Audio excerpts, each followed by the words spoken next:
Hey, this is Matt once again. Welcome back to another video. This is the paid request. It's time for Joseph. Thank you so much for that. And for those interested in requesting any type of videos or topics, reactions, commentaries, what have you, feel free to send it either directly to my PayPal or join my Patreon. Both links are down below in the info box. And this is for the 36th Chamber of Shaolin from 1978, which is a film I had heard a lot about. And most notably, I know the RZA really likes this movie. I know that Quentin Tarantino definitely likes this movie because he cast the star Gordon Liu in the Kill Bill films. In the first one, he was one of the villains working for Lucy Liu's character, and then in the sequel, Kill Bill Volume 2, he was the teacher Padme, which I know I fucked up that name, Padme, who teaches Uma Thurman, back in the day, the stuff of Kung Fu. And I just see why. Because when it first started, I'm like, okay, it seems like kind of typical. You have the school, you have activists, there's a rebellion. Man owes allegiance to his country. You have these bad guys and this general, and again, the teacher wanting to get his students to be more activists and more of trying to help your own brethren and country. His father and friends get killed. Him and his buddy go on the run. They're labeled as traitors. He gets wounded. He runs to a Shaolin temple. He falls to a coma. He wakes up in a matter of days, and the monks are impressed, going, wow, perseverance to Buddhism. And they ultimately agree, or they accept Gordon Liu to train at the Shaolin Temple. And that's when the movie really showcases. In fact, I would say of the 90-some minute running time, there's probably an hour or so of the training. That's really the story. That's the like the very beginning, the very end, the kind of, the very end, there's some good kung fu bits, to be fair. The very beginning, whatever, the big section, the training at the Shaolin Temple, is what made this a classic. And I would say it's worth it alone to watch those scenes, just to see all the different type of unique tests and training throughout all these chambers. And you see most of these chambers, the over 30 of them. And it keeps your interest to see what is going to happen next. And Gordon Liu does a capable job going through each of these. You see him get better and better and better as time goes on. Because he starts from the bottom cleaning. After a year, he finally gets to one of the chambers. And you have to go across this water with this kind of sticks and logs. If you fall in the water, you have to dry your clothes. But by the time you dry your clothes, you're going to be late for lunch and you can't eat. So you have to find a way to go over that. And a lot of the times it's him looking at the situation, training, failing, even using his own time by himself to train and get better. Like in this, having these little baskets and trying to balance on them. And he's able to do on one, well, he's able to do on one foot. And then they fuck up the water even more. They fuck up the damn logs even more. So most of them are falling to the water, not just him. And again, he's training on baskets and stuff in order to quickly skip over like a stone. Skip over like you frisbee it out. And he's able to do it. And throughout it, like, people get more and more enamored of, wow, this guy's doing well. This guy's doing better than people usually do. This guy's going quick up the ranks. And we have arm strength, straight arms, go up to the water, and yeah, keep your arms to the sides. You have the wrist one, where you use your wrist, and there's this big rod, that heavy weight, and you can barely lift it up, so you have to maneuver it in order to bang this dawn, in terms with the monks banging this dawn, this bell. And you see him like struggling. That's it. You really get the struggle this guy's going through, and you see just how he gets better and better. Definitely one of the training movies for kung fu. One of the just you talk about kung fu training, the classic Shaw Brothers, which this is. You think of like all the movies throughout that always mimic or think of training kung fu. This is one of those movies that defines that. So he's doing like the thing. He's able to maneuver under his armpit and this one here, and maneuver it all these different ways to use his wrist strength, have it get better and better. There's the one with the burning incense where they put this thing right here. So if you turn your head, you get burned. It's because you're supposed to look at this with your eyes and train your eyes to look without turning your head, so to be more attentive.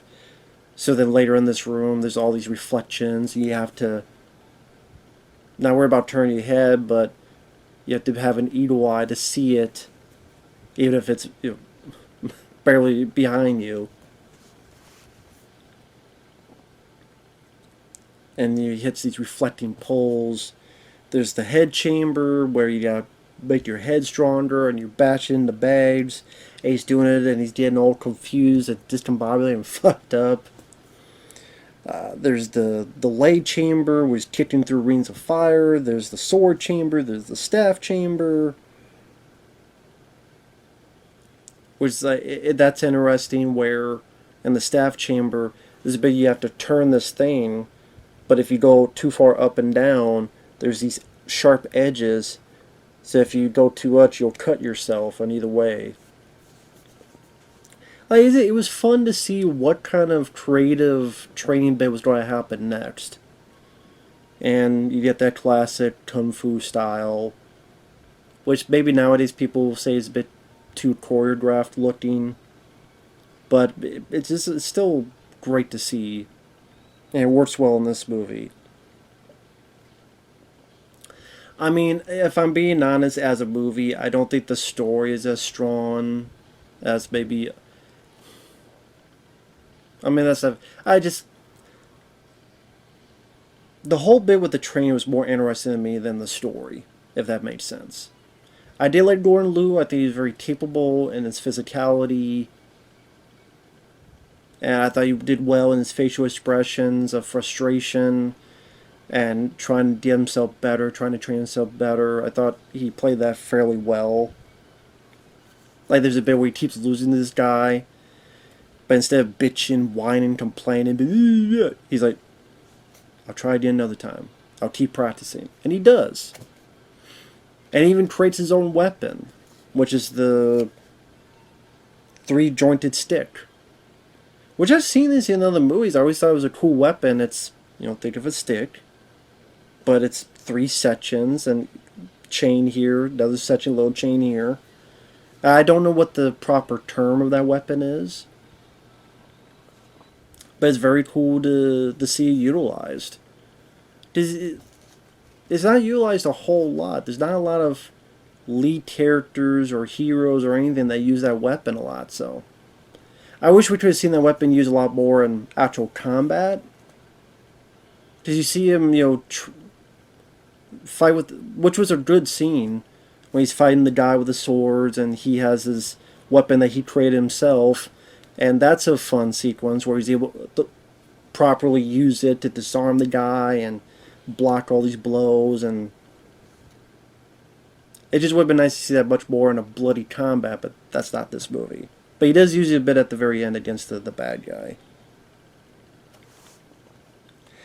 And so, spoiler, he does so well that he reaches pretty high ranks, but he wants to create a 36th chamber. What's that? Well, to train, I think it's a bit unfortunate that only monks would know about these techniques. There's a lot of people in danger there. There's a lot of people in trouble out there. They need help. It'd be nice to train random local folk. Oh, you can't do that, blah, blah, blah. He gets a bit upset. He violated a rule. He's pretty much exiled. But he's fine with that because he don't want to go back and help get a group of people and get rid of this ordeal going on with his land and his people. Now, I love the training bits. They take a good chunk of the movie. And yeah, I know there's stupid background noise. That really annoyed me. It's making me lose my train of thought. Sorry about that, folks.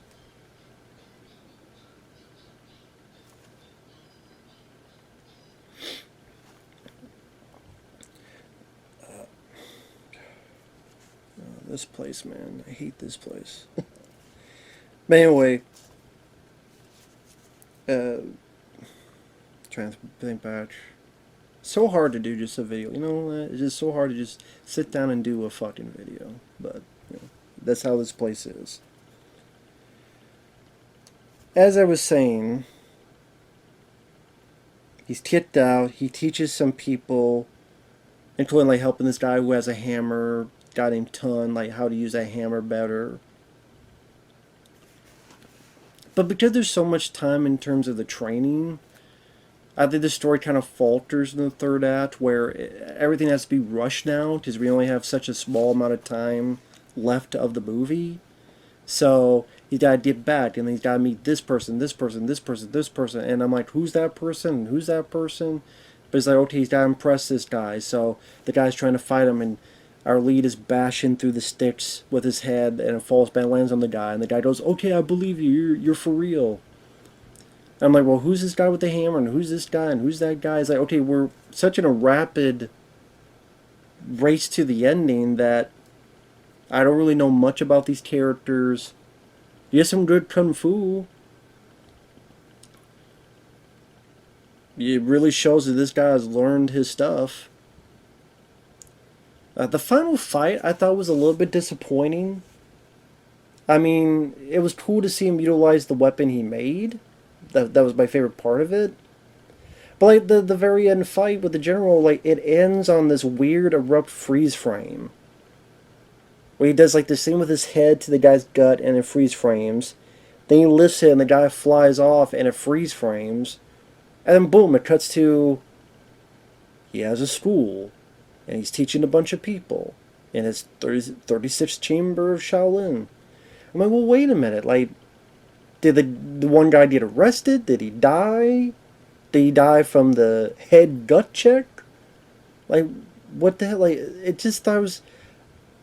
Maybe I saw the wrong cut, but I just thought it was a very abrupt way to end the fight. It just made it seem a bit less satisfying. I wish there was a like lengthy bit where he's like fighting a bunch of subordinates with that weapon he made. And really going to town one after the other, and then leading up to the guy. But the finale is pretty much the general and his horse guys with horses arrive. They dump a bunch of stuff on them. You don't really see the others do a lot of fighting. It's pretty much the lead guy chasing the general, and then they're kind of on this hill or whatever, and then they have the cliff hill. They fight.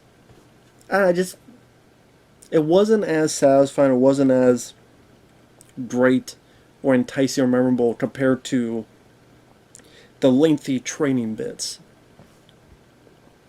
I would say if you want to see Gordon Liu before he worked with Quentin Tarantino in the Kill Bill films, and you want to see old school classic training that really got people's imaginations and creativity going with how you do training bits here and there, and to see how he works out the problems and how he's failing here and then he does this differently to get better. And I thought, okay, they're only going to show like 2 or 3. They show a decent amount of this, which was nice, of these sessions, of these chambers, I should say. So that was cool to see. Because, 35 is a lot. I mean, his is a 36, but when he gets there, there's 35 chambers. There's a lot of shit to get through. But did through a good chunk of them, so that was nice. And, it's that classic kung fu aesthetic that if you're a fan of that, it's definitely worth a look to see this. So that said, thanks for watching. Take care. We'll see you guys later. Sorry about the interruptions and stuff. Just how it goes. And take care. Bye-bye.